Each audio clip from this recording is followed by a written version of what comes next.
सुप्रभात प्रिय विद्यार्थीगण। मैं हिंदी अध्यापक जंगीर सिंह आज कक्षा 12वीं के विद्यार्थियों को कविता नंबर 1 आत्म परिचय, जिसके कवि हरिवंश राय बच्चन जी हैं, और आज मैं हरिवंश राय बच्चन का कवि परिचय पढ़ाने जा रहा हूं और आशा करता हूं कि सभी विद्यार्थी इसको अच्छी प्रकार देखेंगे, सुनेंगे, समझेंगे और अपनी कॉपी में साफ सुंदर लिखाई में अच्छी तरह लिखेंगे। तो चलिए शुरू करते हैं। हरिवंश राय बच्चन का साहित्यिक परिचय दीजिए। जीवन परिचय। हिंदी साहित्य में हालावाद के जनक श्री हरिवंश राय बच्चन जी का जन्म सन 1907 ईस्वी में उत्तर प्रदेश के प्रयाग अर्थात इलाहाबाद नामक स्थान पर एक साधारण कायस्थ परिवार में हुआ। इनके पूर्वज इलाहाबाद के साथ लगते जिले प्रतापगढ़ के रहने वाले थे। इनकी आरंभिक शिक्षा म्युनिसिपल स्कूल में हुई। बाद में इन्होंने कायस्थ पाठशाला एवं सरकारी विद्यालय में भी शिक्षा प्राप्त की। 1929 ईस्वी में इन्होंने इलाहाबाद विश्वविद्यालय से स्नातक की परीक्षा उत्तीर्ण की, स्नातक बीए की, उत्तीर्ण पास। 1938 ईस्वी में इन्होंने इलाहाबाद विश्वविद्यालय से ही अंग्रेजी विषय में स्नातकोत्तर की उपाधि प्राप्त की तथा 1939 ईस्वी में इन्होंने काशी विश्वविद्यालय से बीटीसी की उपाधि प्राप्त की। जैसे ऊपर था ना, स्नातकोत्तर, स्नातक बीए, स्नातकोत्तर एमए, और फिर 1939 में इन्होंने काशी विश्वविद्यालय से बीटीसी की उपाधि प्राप्त की। 1942 ईस्वी से 1952 ईस्वी तक ये इलाहाबाद विश्वविद्यालय में अंग्रेजी के प्राध्यापक पद पर कार्यरत रहे, मतलब काम करते रहे। 1952 से 1954 तक इंग्लैंड में रहकर कैम्ब्रिज विश्वविद्यालय से पीएचडी की उपाधि प्राप्त की। इसके बाद भारत आने पर कुछ समय तक ये आकाशवाणी इलाहाबाद के साहित्यिक कार्यक्रमों से संबद्ध रहे, जुड़े रहे तथा फिर विदेश मंत्रालय में हिंदी विशेषज्ञ रहे। 1966 ईस्वी में ये राज्यसभा के सदस्य मनोनीत हुए।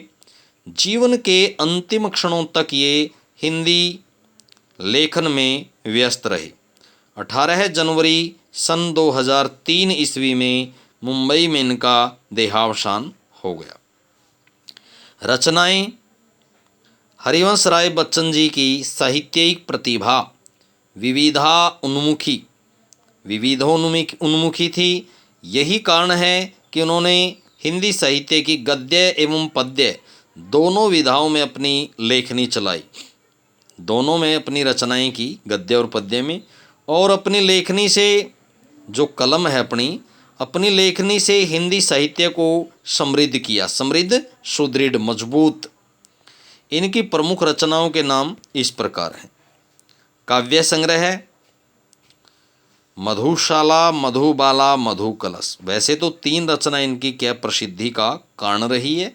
मधुशाला 1935 में, फिर मधुबाला और मधुकलश 1938 में। निशा निमंत्रण, एकांत संगीत, आकुल अंतर, मिलन यामिनी, सत्तरंगिणी, आरती और अंगारे, नए पुराने झरोखे, टूटी फूटी कड़ियाँ।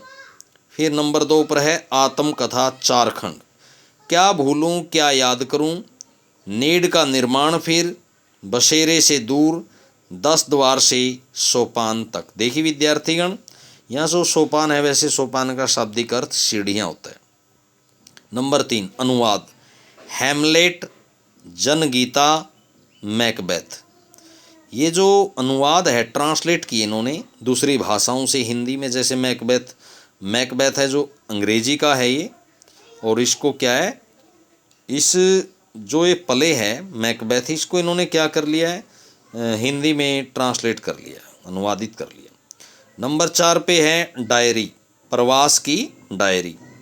इसके साहित्य की प्रमुख विशेषताएं निम्नलिखित हैं। नंबर 1, प्रेम, सौंदर्य एवं मस्ती। हरिवंश राय बच्चन जी के काव्य में हमें प्रेम, सौंदर्य एवं मस्ती के दर्शन सर्वत्र होते हैं। वे प्रेम, सौंदर्य एवं मस्ती को जीवन का अभिन्न अंग मानते हैं। वे अपने प्रिय के प्रेम और सौंदर्य पर अपना सर्वस्व सब कुछ न्योछावर अर्पित समर्पित करने का भाव रखते हैं। उनका काव्य मस्ती का संदेश देता है। जिसको सुनकर जग झूम झुके लहराए, मैं मस्ती का संदेश लिए फिरता हूँ। नंबर 2 पर है वैयक्तिकता की भावना। वैयक्तिकता की भावना। बच्चन जी के काव्य में वैयक्तिकता की भावना भी खुलकर व्यक्त हुई है। उन्होंने अपने साहित्य के माध्यम से अपनी निजी अनुभूतियों को खुलकर प्रकट किया है। उनकी कविता आत्म परिचय उनकी इस भावना को स्पष्टतः प्रकट करती है। जैसे मैं जगजीवन का भार लिए फिरता हूँ, फिर भी जीवन में प्यार लिए फिरता हूँ। नंबर 3, सामाजिक भावना। बच्चन जी का काव्य सामाजिक भावना से ओतप्रोत है। उन्होंने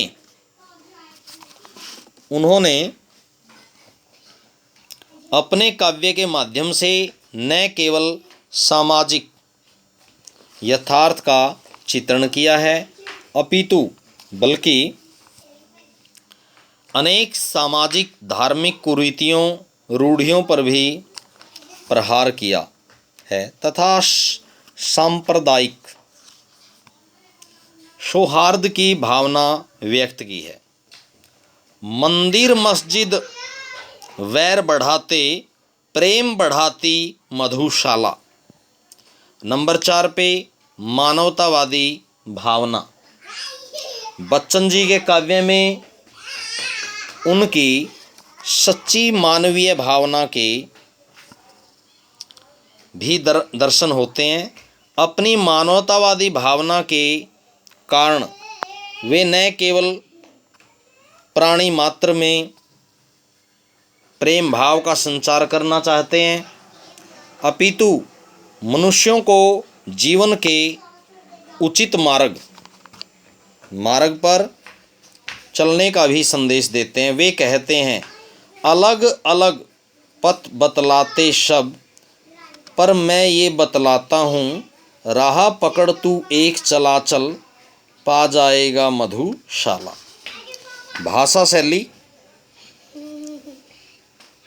शैली में क्या है? हरिवंश राय बच्चन जी की भाषा आम बोलचाल की खड़ी बोली है। इन्होंने तत्सम तद्भव शब्दावली के साथ अपनी भाषा में भावानुरूप देसी विदेशी शब्दों का प्रयोग किया है। इनकी भाषा में प्रसाद व माधुर्य गुण की अधिकता है। इन्होंने छायावाद की लाक्षणिक वक्रता की अपेक्षा सीधी सादी जीवंत भाषा और संवेदनसिक्त गेय शैली में अपनी बात कही है। इन्होंने इनके काव्य में यथास्थान प्रचलित शब्द एवं अर्थ अलंकारों का प्रयोग किया है। इनकी भाषा में श्रृंगार रस की प्रमुखता के साथ प्राय सभी नवरसों का अर्थात 9 रसों का प्रयोग हुआ है।